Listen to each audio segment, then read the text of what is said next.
I loved you. That's why when your company was in jeopardy, I wanted to support you as much as I could. But what have you been doing for these past 3 years? You complained about everything I did, and then you had an affair. How can anyone love someone like that? Even if we were soulmates, I think anyone would lose interest. My name is Kevin. I've been married to my wife Melissa for 10 years. We were happy when we first got married. My wife was a gentle person, soft-spoken in every way. I married my wife because I loved her so much, but the company she worked for lost a great deal of credibility. Although the company avoided bankruptcy, her salary dropped drastically due to the severe business conditions. Still, she is the person I've committed to for the rest of my life. I wanted to protect her. So until she recovers from her mental breakdown, I decided to bear the hardship together with her. 3 years have passed since then. My feelings are on the verge of breaking. 3 years is a long time to be so depressed, don't you think? My wife, who used to be so calm and peaceful, has become an eccentric, negative-thinking, middle-aged person. When we first got married, of course I wanted children, but I didn't think a future like this would await us. We didn't start trying to have kids right away. That might have been a good thing, because I don't want my child to hear such negative comments all the time. Recently, my wife's negative comments are even more insidious than before. Oh, boiled spinach again today, huh? Today? The last time we had this was 2 weeks ago. Do you remember every single dish you make? Are you trying to make a fool out of me? What? Are you trying to tell me that you can only buy spinach because I don't make enough money? She was beginning to swirl down with a thought process that made no sense. We're eating spinach because we don't have enough money? That didn't even make sense. After all, I guess you will find something, anything, when you want to belittle someone. Leafy greens are expensive right now. You can't buy them cheap. See, I knew it. You mean to tell me that you can only buy spinach once every 2 weeks because I don't make enough money? I sigh loudly. Hey, you're annoying. Stop with all this nonsense. I'm not being crazy. I'm just saying what I think. And what you're saying is crazy talk. Can't you be a little more positive? It looks delicious, or thank you for everything, or something. Some more positive thinking. All this negative talk really makes it hard to be happy. I can't get excited when I'm with you. You always look down on me. Alright, fine. Then, you don't want dinner? No, I'll eat what you made, or it would just be a waste. Oh, right. Then let's eat. It's been like this for the past 3 years. Lately, she's been picking at everything. I can't believe she's even getting worked up over spinach. Is she seriously sick? The only thing I have kept thinking for the past 3 years is one thing. I wanted to support her, be there for her. So no matter how many negative comments she made, I didn't get angry and fly off the deep end. I avoid fights. But this took all of my patience. Believing that one day she'll return to the kind person she was, I had already come this far with her, but my thread's beginning to snap. I am now thinking of divorcing my wife because she's cheating on me. She seems to be hiding it well, but to be honest, it's obvious. She explained that the company's situation is bad, and she has to work overtime more and more. No matter how bad the situation is, if you work 60 hours of overtime a month, there is no way you get zero benefits. And it's a company that has already been discredited. I'm sure there are a lot of people keeping a close eye on the company. So even if it is not considered overtime, some amount of overtime allowance would be paid. However, for the past few months, my wife's salary has been going down, and yet her overtime work is increasing. This doesn't add up. I love my wife. I thought I would be shocked if I found out she was cheating on me. I was not shocked as I had expected. Perhaps that is how much I had grown apart from my wife for the past 3 years. I wonder if she sensed my feelings. Is that why she had an affair on me? I am not certain of her feelings. Whatever the circumstances, we are married. Cheating is clearly against the rules. Hey, you've been working a lot of overtime lately. You know my company isn't doing so well. Yeah, I know. What? You got something to complain about? No, I don't. Are you trying to tell me that you're not getting paid more for working overtime? You're just saying that because you make more money than I do. You're really pissing me off. Don't forget that we haven't gotten a divorce, for your sake. Huh? You're crazy about me. You can't live without me, can you? That's a lot of confidence. You proposed to me, didn't you? Don't forget that I married you. After hearing this, I realized we were already divorced. It was true that I loved my wife, but this was in the past. I took care of all the housework because I love my wife. I wanted her to eat good food. I wanted to take care of her health, and I wanted her to live in a clean house. I took care of her affairs in silence because of these thoughts, but she seemed to interpret it as something that will last forever, taking me for granted. I guess she thinks that if you fall in love with someone, you have to be devoted to them.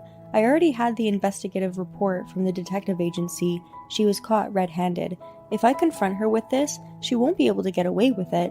My wife, not knowing this, was very adamant. I was waiting for the right moment to ask her for a divorce. Then the opportunity came. That day, while I was watching TV, my wife came home. "Welcome home. Did you have dinner?" "I ate out, so I don't need anything." She took the remote control and quietly changed the channel. "Hey, I was watching that." "The lottery drawing is about to start." "What? Why don't you just check online?" "I said I wanted to watch it. Shut up and just watch it." I was fed up. There is no way she's gonna win the lottery anyway. Every time my wife buys a lottery ticket, she watches the announcement of the winning ticket on live TV. It must be one of the things she enjoys. I was in the living room playing on my phone when my wife's breathing becomes ragged. I look at my wife. She is comparing the TV and the lottery ticket in her hand again and again. I wonder how people breathe so hard when they get excited. "Here it comes! One more! Oh shit! I won!" "You're lying." "Look at it! I'm sure of it!" I checked the winning numbers on the display against my wife's lottery ticket. "It's true. You won." "I'm so lucky." My wife went back to her room excitedly. She put the divorce papers on the table with a bang. "I've been waiting for this moment. Please, please divorce me. I got 300 million. I don't need you anymore." As soon as she got the money, this is what happens? I should have been entitled to half of it, but my pride won't allow me to claim my half from her. Okay, sure. I had my divorce papers ready too. I put the envelope on the table. "That's what you call being a sore loser. You might have had the divorce papers ready, but you're not getting any money." "I don't need that much money." She was blinded by the 1.5 million, even I would be, but I didn't want money from someone who forgot who helped them once they get lots of money, but I had to make sure to get my share in alimony. "Then, you're no longer of any use to me, so get the hell out of here." "But first, let's get what I'm going to get." Then my wife looked at me. "I bought this lottery ticket with my own money. I'm not going to give you a penny of it. Not at all. I just won the lottery, and now I have to beg for it? It's ridiculous." "We're married, you know. The lottery ticket is our common property. That's why I'm entitled to 1.5 million. "You? I won't let you take any." Calm down, calm down. I won't ask you to give me 1.5 million. I'm asking you to pay me for your affair with Sam." "What? Why?" Of course, I hired a professional. My wife must have been blinded by the large sum of money. She easily confessed to the affair. "Sam stands up for me. He is totally different from you. You used to laugh at me when you saw me suffer, didn't you?" "I don't remember doing anything like that. Anyway, I'm going to charge you for your damages. And I need you to sign this reminder just in case." I also laid out on the table the reminder I'd prepared in advance. "You really wanted to divorce me, didn't you?" "I told you I did. Why are you surprised?" "Aren't you deeply in love with me?" How long ago was that? That feeling died out 3 years ago. Considering my wife's character, I drew up a memorandum in advance. The content of the letter is, "I will not stalk you after the divorce," and "I forbid all claims related to money after the divorce." My wife confirmed it and wanted to add to it. "Hey, can you write on this that you won't claim lottery money either?" "Okay, I'll do that." "Then I want you to get out of my house right now." "You know, I own this house." "Oh, I see. I forgot. Then I'll leave." His wife signed the divorce papers and the memorandum of understanding and tried to leave the house quickly. I stopped her. "Wait a minute." "What is it? Leave me alone. I'm going out for drinks to celebrate." "Be my guest, but first, you have to pay me something. It's my alimony. Pay it now." "Of course I can't do that. The bank is closed. I'll transfer the money tomorrow." "No, pay it now." "So you're struggling. So you don't actually want to divorce?" "What? I told you to transfer the money from the internet banking. You and I can transfer money 24 hours a day, can't we? I want you to pay your alimony and Sam's alimony in one lump sum because it's a hassle. 60,000 for the both of you." "Why such a large sum?" "Too much? 60,000 is too much for you to pay when you have 3 million? Shall I charge you 1.5 million? "Fine, I get it. I just have to pay it, don't I? I'll give you such a small amount of money." When I checked my wife's computer screen from behind, I found that the balance in her account was 6.2 million. It seems that she had been working hard to save up the money. I was frustrated to see that this woman had so much money, but it was a good thing that he had almost hit her with the money he had. "Is this all right?" "I'll check it tomorrow to make sure it was transferred." "Well then, I don't think we'll be seeing each other again. It must be really miserable to spend the rest of your life living in such a dump. Never to see you again? What about all your stuff? Of course I'm gonna throw it all away. I have a lot of money coming in, so I'll just buy everything new, no problem. Oh, right. I don't want any problems later, so I'll add that to the note. Well, I'm off for some drinks. Okay, poor guy. See ya. My wife left the house in high spirits. I filed the divorce papers on the same day and returned to being a single man. I told my company about the situation and received 3 days paid vacation. During that time, I got rid of all my wife's belongings. It's so convenient now. I can just call the waste collection company and they will come the next day, and I decided to sell the house. Although I've grown accustomed to living there, I'm fed up with the thought of having spent 10 years of my life here with my ex-wife. I contacted a real estate agent with whom I worked with and told him that I wanted to sell the house. When I told him that I wanted to sell the house, he agreed to cooperate with me. A full-time exclusive seller's contract was made. Although it was chaotic for 3 days, it was a great way to clear my head. I felt considerably refreshed. By the way, the alimony was reflected properly, transferred to my account the next day. There's nothing more I wanted from my ex-wife now. I don't care if she gets together with her lover or gets a lot of money. It's none of my business. The only thing that annoyed me was the incessant phone calls from my ex-wife. Well, I don't answer them, so it's not a problem. I remembered a senior colleague at work telling me that it's not a good idea to block your partner so early in a divorce, but I haven't blocked her yet. But when she's persistent like this, I want to block her right away. And 2 weeks later, I was packing up the last of my stuff to sell the house. There was a loud banging on the door. Kevin, I know you're in there. Could you please open up? I hear my ex-wife's voice through the door. I won't open the door. You said you would never see me again. Kevin, please open the door. Open up. The voice was filled with a sense of sadness. What? I opened the door. Kevin, you opened the door after all. What? What do you mean? What? I don't have it. Well, I'm moving. What? Where? Why should I tell you? You're a stranger. A stranger? We can still start over, can't we?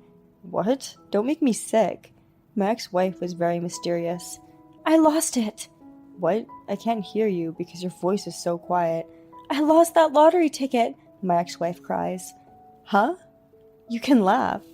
I went out drinking that day. I drank a lot of alcohol and got on the train, but I left my bag on the train. When I came to, I didn't have it with me anymore. I still haven't gotten my bag back. I had all the documents in my bag that I'm not allowed to take out. What do you think I should do? Sam called me a liar and kicked me out of the house. I realized that Kevin is the only one for me, so please start over again with me. A proposal from me is priceless. It's no good. My body was shaking. I couldn't hold it in any longer. You can't be serious about dropping the lottery ticket. You're serious? What a friggin' waste. That's so funny. You lost your 3 million. I mean, is that a precious proposal? Well then, I have to give you an answer. No thank you. Don't drag me into your rotten life. My life is happier without you. My ex-wife's mouth fell open. It's amazing that she still thinks I love her. How confident are you? I loved you. That's why when your company was in jeopardy, I wanted to support you as much as I could. But what have you been doing for the past 3 years? You complained about everything I did, and then you had an affair. How can anyone love someone like that? Even if we were soulmates, I think anyone would lose interest. Don't say that. If you leave me, I won't be able to go on. Oh yes, then go to hell, you son of a bitch. My ex-wife seemed to be shocked by those words. After that, she never came to visit me. According to my in-laws, she lost some confidential company documents. They told me she had been given a 6-month pay cut for losing the documents, and the affair partner was a co-worker in the same company. He was also a bit of an idiot. He revealed his affair and told everyone that he had cheated with my ex-wife. After everyone in the company found out about my ex-wife, she resigned voluntarily. She went back to her parents' house. In the end, she never went back to her gentle ways. I guess I wasn't strong enough. I couldn't be there for her until the end. Well, she was cheating on me. I had no obligation to be there for her. I, on the other hand, have been working hard since the divorce. I have had enough of marriage. I'm more comfortable being a single person. I decided to continue to work hard and enjoy life to the fullest. It's too bad that she lost the lottery ticket. Or is it karma? I wish you a happy new life, Kevin. Thank you for watching. How did you like today's story? Please subscribe to our channel. See you in the next story.